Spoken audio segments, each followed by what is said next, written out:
เอาแล้วตะกล่องไม้แล้วทุกคนเอ้ยเอากำลังว่าสิเกลือเป็ดอีนางนี่มาใส่มาคอไอ้ช่างอีแหละ ต้มเดือดหรือเปล่าโดนแล้ว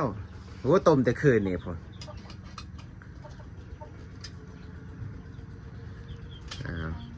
ตายแล้วเนี่ยจะกินแล้วบ่บอกไปก่อนบอกเอาแล้ววอดีๆนะเอาอีนายนี่ไปบอกเอาเลยทุกคนเลยไปเลยนั่นดิเอาเลยเยอะใจเย็นนะใจเย็นนะเอาแล้วอีนายนี่อยู่นี่เฮ็ดกินกันนะเอาเลยอายุสบายดีพี่น้องสบายดี FC เบิดสุขคนวันนี้เปิดฟ้ามากเลยอยู่เพื่อนบ่พวงคือเก่าทุกคนเอ้ยเดี๋ยววันนี้สิมาเกลือเป็ดเด้อทุกคน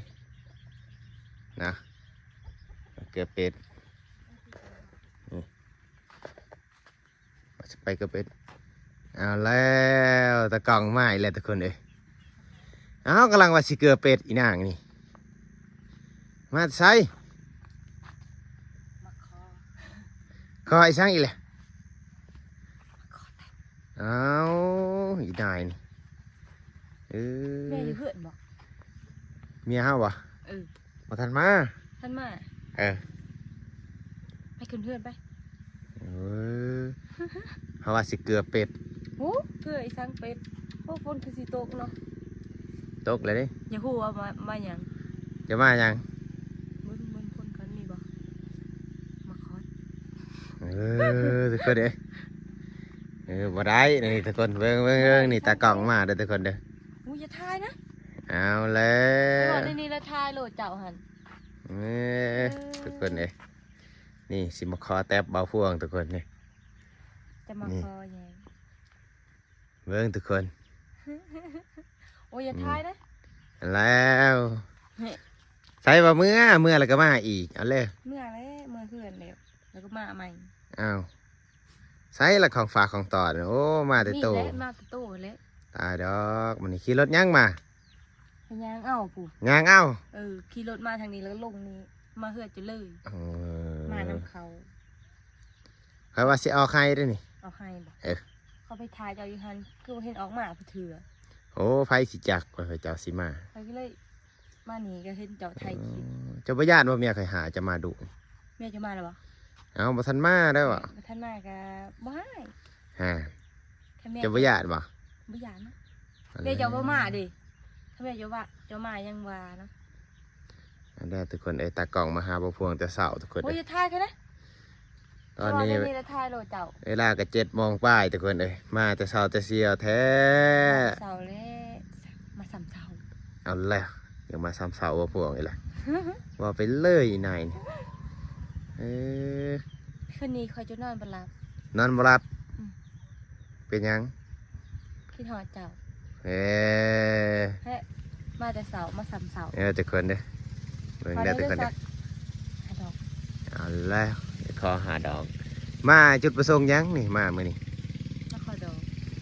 อดอกแล้วทุกคนโอ้ยจะทายนะว่าในนั้นแล้วทายโหลดเอาทายแล้วเว้ยมาแล้วก็มาคอดอกนะทุกคนขอหาดอกด้วยจะบ่ญาติบ่เมียใครหายญาติเมียจะอะไรมากยังวะมาซ้ำเสาไปนะให้นักขึ้นนะซ้ำเสาจะคือมาแต่คืนนี้พุ่นจะคือมาตอนเสามาซ้ำเสาไพ่สิมาคืนนี้ก็มาตอนเสานี่แหละนี่ทุกคนโอ้ดีท้ายเสียจังไรดีเด้เนาะไปขึ้นเทือนไปกินอะไรบ้างเขายังกินแล้วกะ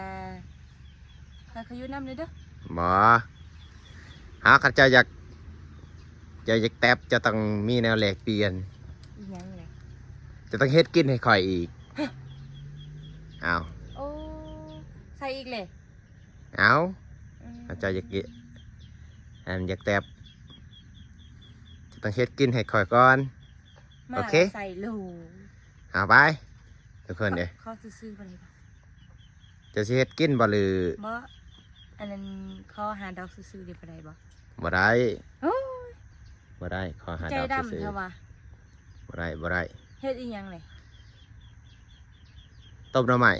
ต้นไม้ เออ ต้มอะไร เวียกง่ายๆต้มแล้วมีแต่ให้เจ้าเฮ็ดแจว เออ โอเค โอเคให้ดอกบ่หรือว่า10 หาดอกเอา เออ ไปทุกคนเดี๋ยวพาตะกล่องไปให้เพื่อนเฮ็ดกินให้เนาะมื้อนี้บ่มีแนวเด้อทุกคนเด้อบ่มีแนวกินเออ ใช่เลย นี่แหละค่อนข้างไหวนั่นดิ เออ ซีมเบิ่งสุกหรือบ่จืดหรือบ่ สิจืดแล้วล่ะ อืม ต้มโดนหรือบ่ โดนแล้วโอ้ต้มแต่คืนนี่พุ่นอ้าวเจ้ากินแล้วบ่ข้าว ยังเราสามเสาใช่สิได้กิน เออ อืม กินนำกันเลย เหมือนกันเนาะ อืม กินแล้วแกคอยอยู่น้ำเลยนะ อยู่ก็อยู่เว้ยอยู่สัวข้าวได้บ่แม่นสิอยู่เลย ซิมึงอ่ะ เบิ่ง หอนนี่ดื้อมันคือซีพี่เนาะ เอา หอนบ่ อืม จีบ่ โอเค ขี้ ได้แล้ว ขี้เจียวบ่ เฮ็ดแจ่วบัดนี้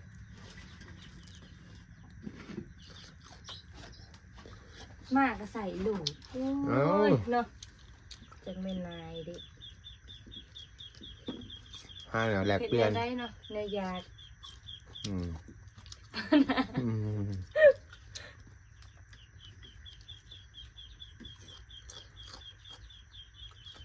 ให้เพิ่นเฮ็ดแจ่วก่อนทุกคนเด้อ เฮ็ดเจียวสมบ่ อืมแจ่วกะปิ เจียวกะปิหรือเจียวปลาเด็ก แจ่วกะปิแซ่บ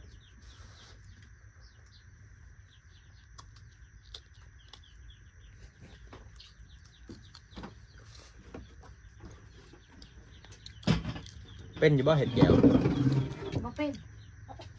อืม มาเฮ็ดดิ บ่เฮ็ดโลด สอนนี่ บ่เป็นก็แอบเฮ็ด บอกให้ฟังที่เห็นได้ใด แอบเฮ็ดโลด แม่มาบอกใส่สิเป็น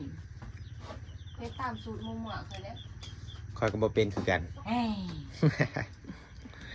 นะทุกคน โอเคอยู่นำกันบ่เป็น มาแต่เสาร์เนาะทุกคนเพื่อว่างอยากแตบบ่บ่วงทุกคนเด้อ สามเท่าโอ้ โอ้ยอยากมาซ้ำเสา สามเท่าก่อน อันแล้วว่าไปเลยแหละยายว้าวโลโลเลยเล่เจ้า เอาไม่ได้แนวยากเลยจะว่าคิดหอดเขาไม่ได้บ่เลยโอ้ยหอด บ่นะก็คิดฮอดเมียเขาผู้เดียว โอ้บอกให้เขามีกำลังใจดิ อ้าวก็คิดฮอดเมียข่อยเมียข่อยแห้งบ้าๆละ3-4 มื้อเลย มีแต่ว่ามาจะไปมามีกำลังใจแล้วขอยังได้คิดหอดมี ทุกคนสิแล้วแล้วบ่นี่ ฮะ สิแล้วแล้วบ่ ใช่โคกดิ โคกอี เอาให้นี่ อ้าว เออตำเจียวปีบอก ตำแจ่วกะปิเฮ็ดแซ่บๆเด้อ เห็ดหันสุดยอดแล้วนะ ยังเฮ็ดคือผาวนี่